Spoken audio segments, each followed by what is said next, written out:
ఇప్పుడు ముంబై అయినా, కేరళ అయినా, గుజరాత్ అయినా, బెంగళూరు అయినా పోయి కరీంనగర్ అయితే కొనుక్కోడు. ఆయన ఎక్కడ కొంటాడు? హైదరాబాద్లోనే. హైదరాబాద్ మార్కెట్ ఏంది? International market. అప్పుడు డిమాండ్ ఎక్కడ ఉంటుంది? హైదరాబాద్లో ఉంటుంది. డిస్ట్రిక్ట్ హెడ్ క్వార్టర్లు ఉండదా? ఉండదు.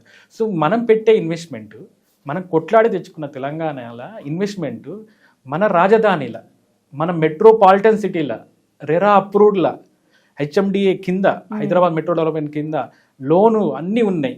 సేమ్ ప్రైస్కి నీకు 15-20 వేలకు దొరుకుతుంది. ఇవాళ ఏ మూలకు కొన్నా కానీ రేపు పొద్దున్న నీ బిడ్డల భవిష్యత్తుకి మాత్రం బంగారు భవిష్యత్తు ఇస్తాం. మన కేసీఆర్ సార్ ఎన్నోసార్లు చెప్పిండు, తెలంగాణ చాలా డెవలప్ చేస్తుంది, బంగారు తెలంగాణ చేస్తుంది. మన రేవంత్ రెడ్డి సార్ కూడా ఆల్రెడీ ఆయన రియల్ ఎస్టేట్ బ్యాక్గ్రౌండ్, ఆయన కూడా చాలా కష్టపడుతూ చాలా చెప్తూనే ఉంటారు.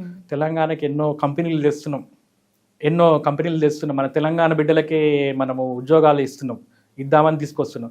మరి వాళ్ళందరూ కష్టపడి తెలంగాణకి కంపెనీలు తెస్తున్నారు, ఉద్యోగాలు తెస్తున్నారు. మరి తెలంగాణ రాజధానిలా నీకు హెచ్ఎండిఏ పరిధి కింద, హైదరాబాద్ మెట్రో డెవలప్మెంట్ అథారిటీ కింద నీకు ఒక జాగ లేకపోతే ఎట్లా? అదే కదా. రేపు పొద్దున నీ పిల్లోడే అడుగుతాడు పెద్దగా అయినాక, అరే నేను కొట్లాడినరా తెలంగాణ కోసం, మన తెలంగాణ మనకి ల్యాండ్. అదే కదా. మరి ఇందాక కూడా అనుకున్నాం మనం, ఏంటంటే మన తాతలు కొనలేదు అది ఇదని మనం అంటున్నాం, మరి మన పిల్లలకి మనమన్నా కొనాలి కదా. అదే కదా, అది కొట్లాడి తెచ్చుకున్న తెలంగాణలో రాజధానిలో నీకు ఒక ప్లాట్, ఒక 150-200 గజాల ప్లాట్ లేకపోతే నువ్వు సాధించి తెలంగాణ సంపాదించి తెచ్చుకున్న తెలంగాణలో నువ్వు ఎందుకు ఇంత డెవలప్ అవుతున్న తెలంగాణలో? ఆల్రెడీ మన సార్లు కూడా చెప్పారు, పెద్ద తెలంగాణ డెవలప్ చేస్తారు, మెట్రో వస్తుంది, NH44 8 lanes to 10 lanes NH44 madam. ఇప్పుడు అది అతిపెద్ద నేషనల్ హైవే, అది బెంగళూరు హైవే. ఆ హైవే ఇటు హైదరాబాద్ ఇంటర్నేషనల్ ఎయిర్పోర్ట్, అటు బెంగళూరు ఇంటర్నేషనల్ ఎయిర్పోర్ట్, 2 ఎయిర్పోర్ట్ మధ్యలో ఉన్న ల్యాండ్. అటు పోతే పోలేపల్లి సెజ్, దివిటిపల్లి, ఇటు పోతే ఫార్మా సిటీ, ఇప్పుడు ఫ్యూచర్ సిటీ, ఇటు పోతే చందనవెల్లి సెజ్, సీతారాంపూర్ సెజ్. ఇన్ని సెజ్లు ఉన్నాయి, లైవ్ లో కంపెనీలు ఉన్నాయి, అండర్ కన్స్ట్రక్షన్ లో ఉన్నాయి.